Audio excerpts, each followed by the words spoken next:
going on, guys? Welcome back to RC4wd. So it's time to tinker on the Scottsdale Scale Department Edition truck. So I've done a bunch of videos over the last nearly a decade now of the things I like to do to TF2s. And RC4 Drive has kind of adapted and changed a lot of stuff over the years, so there's not that much to do.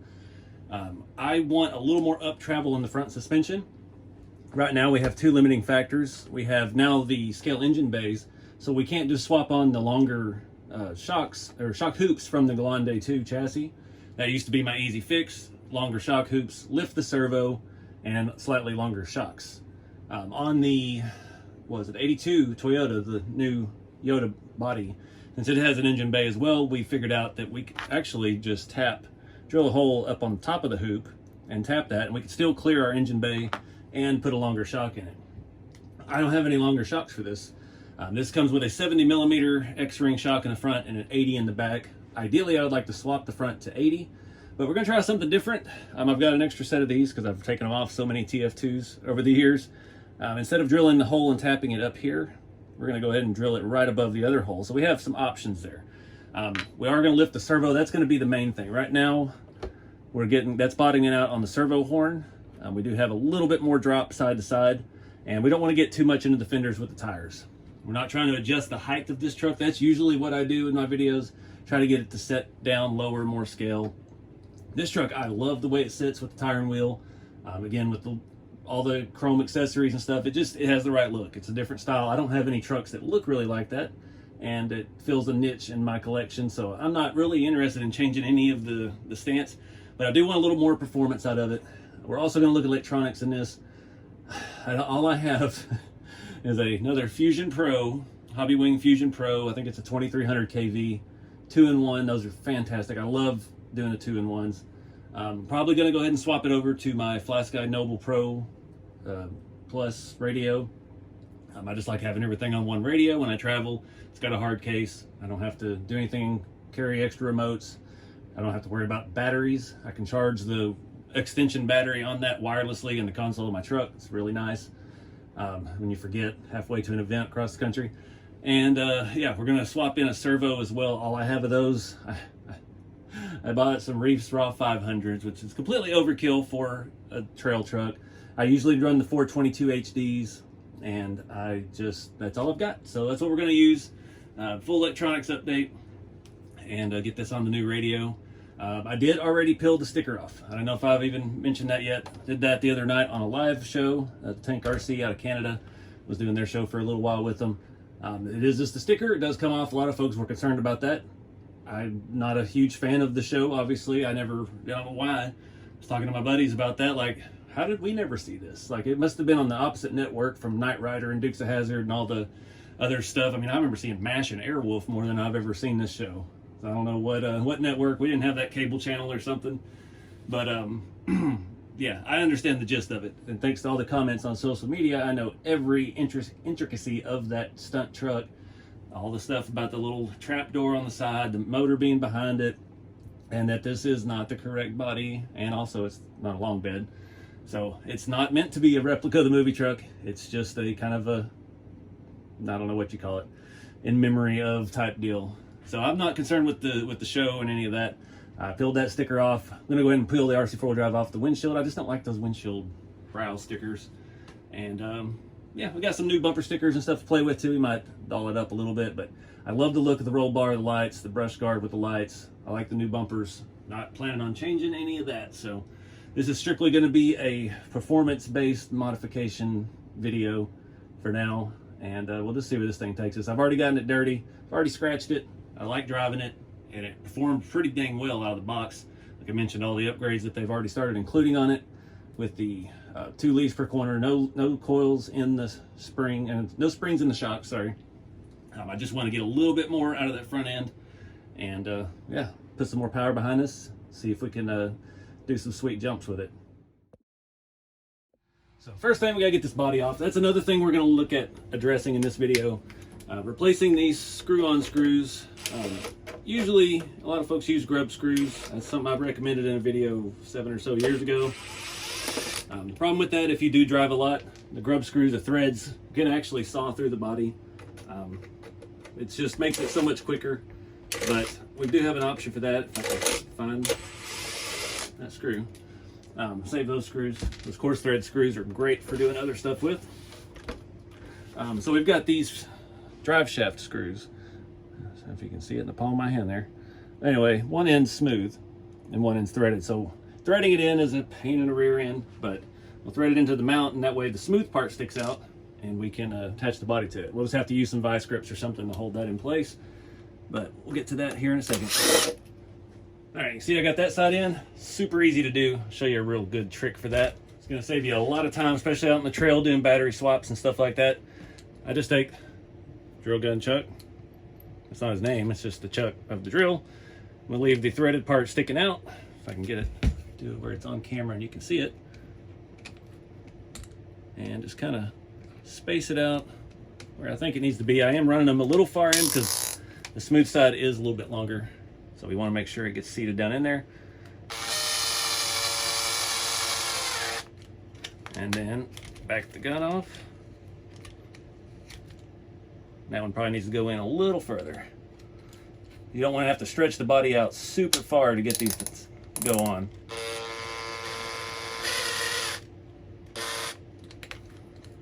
That is something I did back in the day on that red Toyota that I shared that tip with y'all on. It eventually the body got soft from being pulled out and pulled away from the chassis so many times, and yeah, I ended up having to put dents in the door to stiffen it back up. Crank it down real good.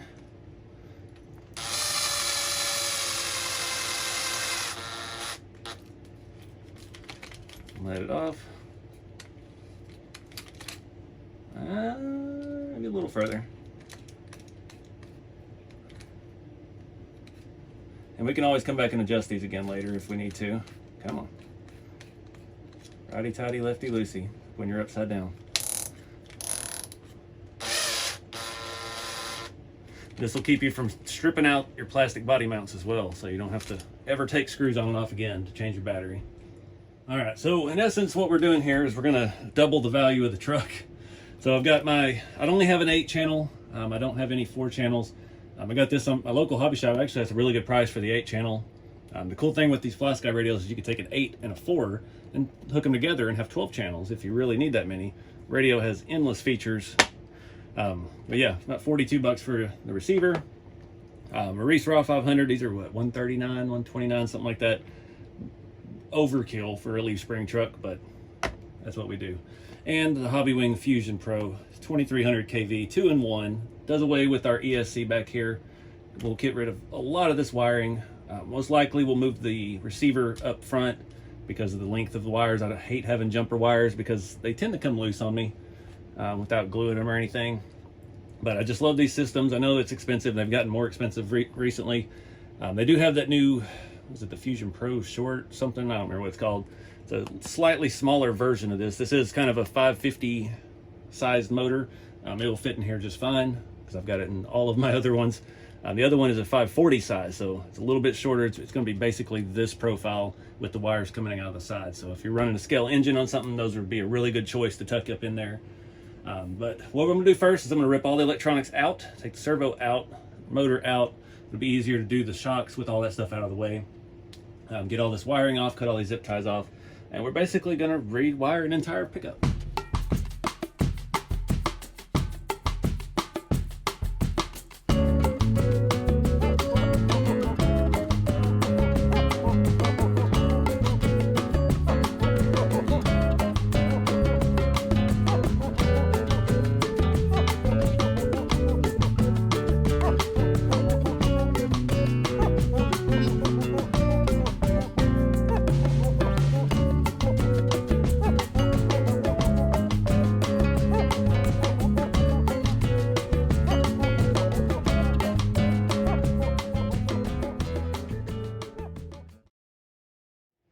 All right, I wanted to stop here for a second and a couple TF2 tips.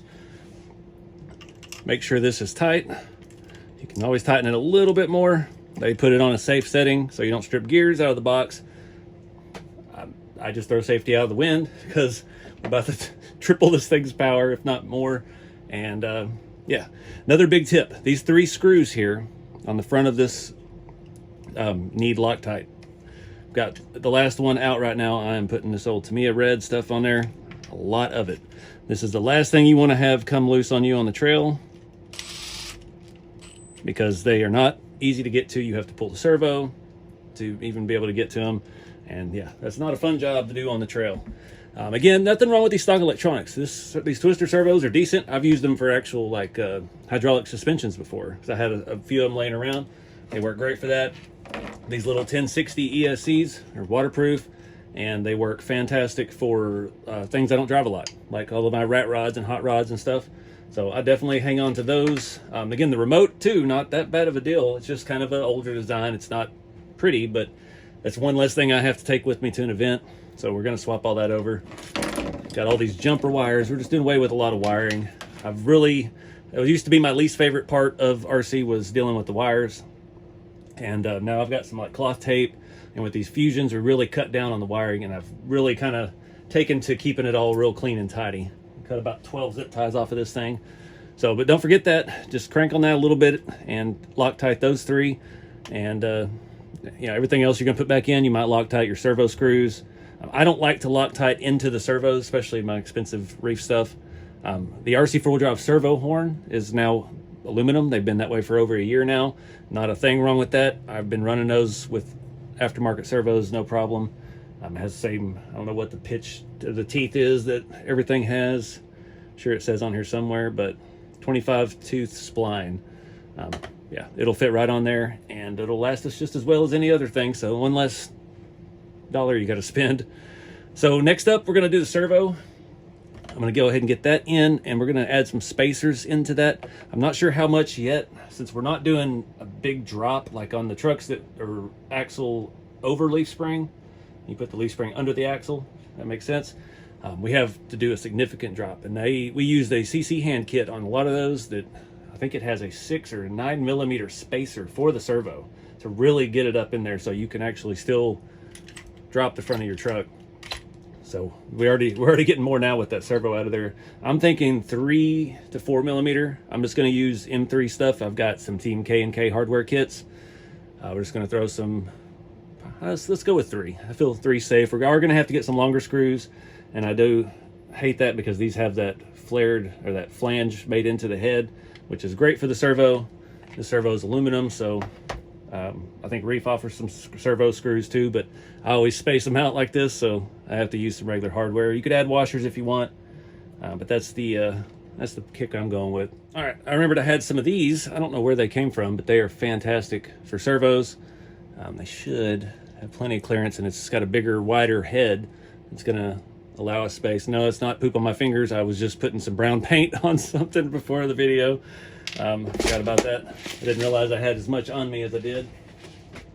This part can be a little tedious because you've got to line up these. I am going with the 3 millimeter spacers, and just a note, some of the RC4wd spacers are smaller outer diameter than the Team K&K hardware ones, so it can, like on your axle, your shock mounts, you have to use RC4wd ones because they're smaller outer diameter, and it will not fit up against the axle housing properly if you don't. But like here, the wider ones actually work better for us. All right, so last minute change. I just mocked that up with the 3s. I went ahead and switched to 4 millimeter spacers for the lift. Not that we really need all that, but better have too much than not enough. And these screws are longer, so it's going to give us plenty of clearance. If I can get these to line up, make sure we got our servo oriented the right way, and put a little red, or it's not red, it's just regular thread lock. It's just red colored. It's not like we're gluing in this permanently here. And get these started. All right, so I'm gonna throw this on here, just kind of eyeball it straight, be a couple teeth over from where it was. Reef servos are usually pretty good out of the box. Oh, that's crooked. About being centered. I haven't touched this one for a change. Usually I put it in wrong and then I have to flip it around. So we don't have a good spot, so we'll go favoring that side. Keep the servo horn straight.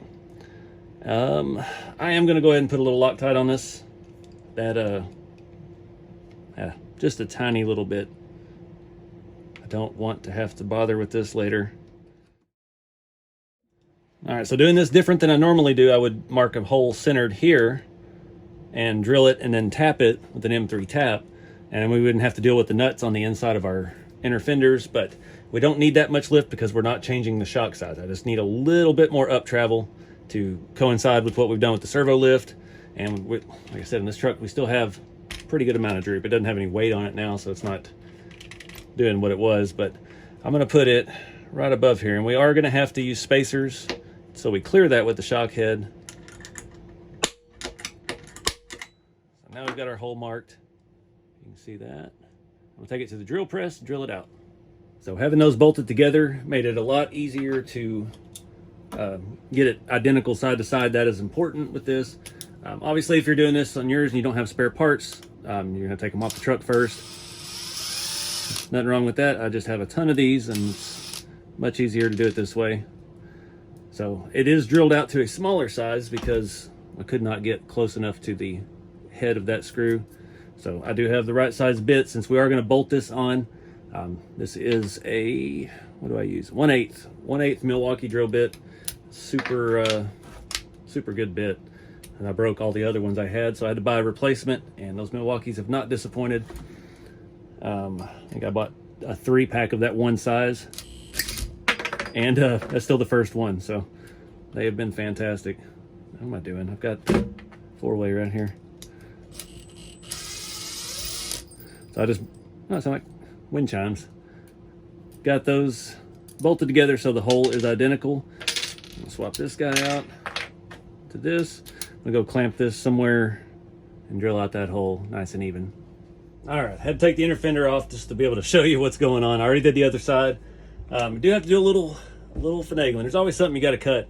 So this is it's so close to the edge that I did have to, if I can get in there, cut down the edge of the spacer so it all lines up. It'll go further forward once it all lines up. But just held that with some needle nose pliers, put it on the bench grinder, and let her eat. So the other side's working perfectly. I'm getting the result I want. I don't know if it's actually going to give us too much more lift or droop, but I'm going to go ahead and bolt on the new one, a little bit of Loctite, and let's remember which holes it goes in. We'll have to drill another hole in the inner fender for this once we get it all on.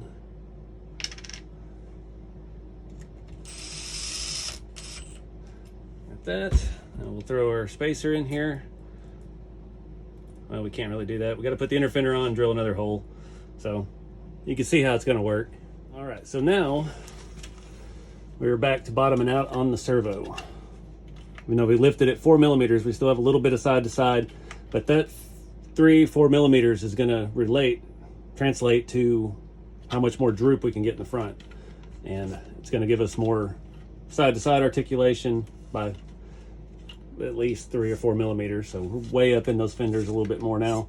We probably will have a little bit of rubbing on the body. That's why they do it the way they do it, so you don't have rubbing on the body, but I don't care about rubbing on the body. We just need that cushion. So we'll get back on to installing the motor. I'm going to leave the Loctite open, get the fusion opened up. I'm going to bolt it in the same way. I'm going to use the stock pinion gear.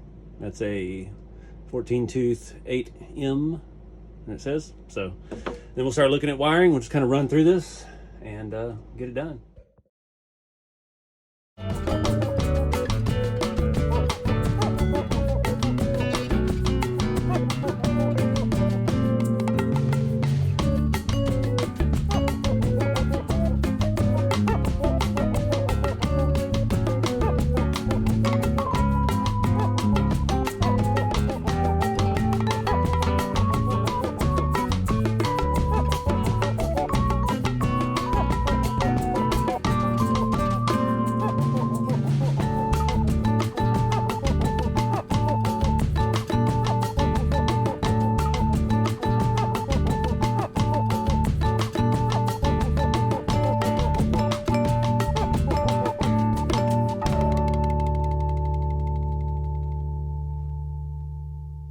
Guys, got this thing all wrapped up.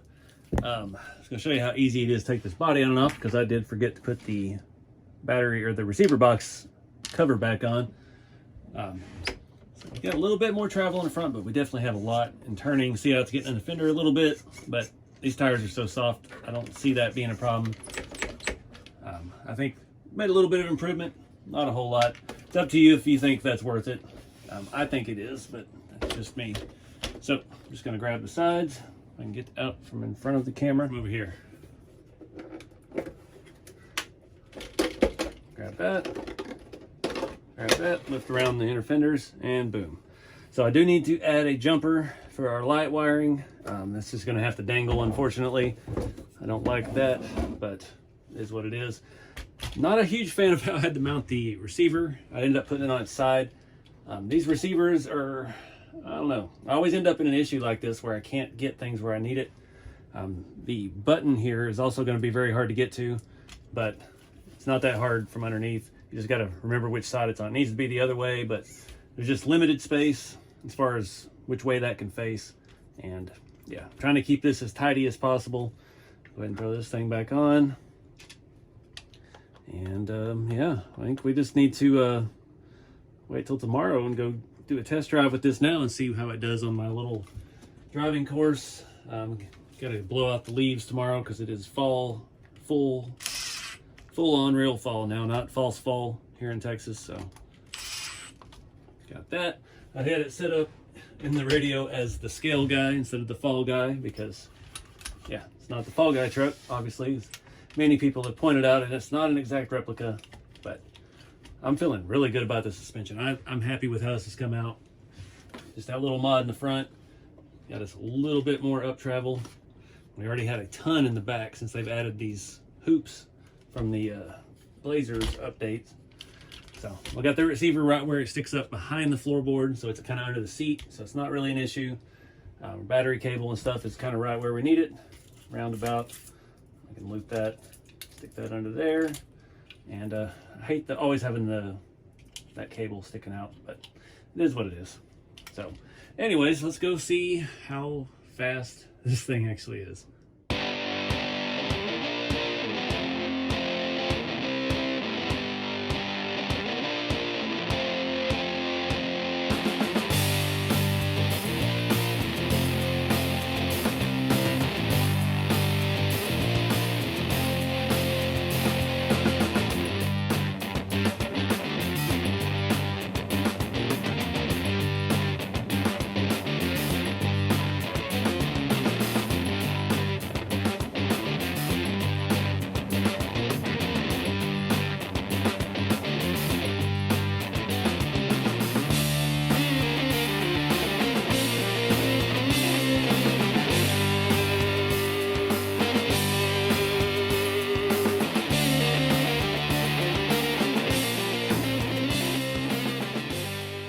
Guys, trying to dust it off a little bit here. I don't recommend you drive it like that, but it's a good way to soften up the leaf springs. Got our quick release body mounts now that we did in the beginning. Got to unhook, and we got all kinds of dust in here. I hate all this sandy soil I've got here. It's almost like beach sand. Oh man, I gotta clean some of this up. All right, so I did kind of bend the leaf springs a little bit in the front. A couple too many hard lands. Wasn't used to where my drag brake was set, and yeah, once I landed the jump, I let off and it immediately locked up. So yeah, it'll straighten out. It did not destroy it by any means, so we're good to go. Still functions. I love this extra amount of up travel we got with the shock mod. It's gonna, you can see, I can tell the difference from just climbing over to the hill, like getting it off kilter like that, how much more up travel we were getting side to side in the front. Matches what the back can do out of the box already, and yeah, I like it. Again, I'm not going to do anything else to that. Oh wow, you can see we scratched the gearbox with the with the drive shaft hitting it. So again, that's not how I always drive, but just, you know, the general theme of the truck. It's not the fall guy truck, but it's, you know, it's the scale guy. So I think that's gonna wrap it up for this video. I don't have any other ideas for this. I want to run it. This will be one that goes with me to the next event, which I think will be Crawl Fest coming up in April. There may be something in February, I can't remember. But The only other thing I could think of is maybe doing an interior. It just is all standard black plastic right now. It might be cool to do a bench seat and excuse me, and paint some stuff brown, maybe, I don't know. I got to look at pictures. My grandpa's truck is a similar color combo. I think his is tan and brown, brown being the main color. I have to look at the pictures of that and see what his interior looked like. Adding a little lighter color in there, make it pop, see more of the detail, but I dig it. I gotta get this one a permanent spot on the shelf here. I am out of room for crawlers on the wall. Dang it, I literally have no space left. But I appreciate you guys watching, and you can check these out at RC4wd. They are still in stock as of filming this, and A-Main, there's an affiliate link below, they have them as well. So yeah, get you a leaf spring truck and have some fun. I love them. I think I've got, what, 1, 2, 3, 4, 5, 6, 7, 8 TF2s, 2 Galan 2s, 3 boom trucks with leaf springs. Leaf springs are kind of my jam, so if you're looking for like a comp rig or basher stuff, obviously this isn't. This is like a running, driving model car, hard body, interior, engine bay. It just depends on what you're into, but there's something out there in the hobby for everybody. And yeah, just have fun with it. So appreciate you guys watching. Keep it scale, and I'll see y'all next time.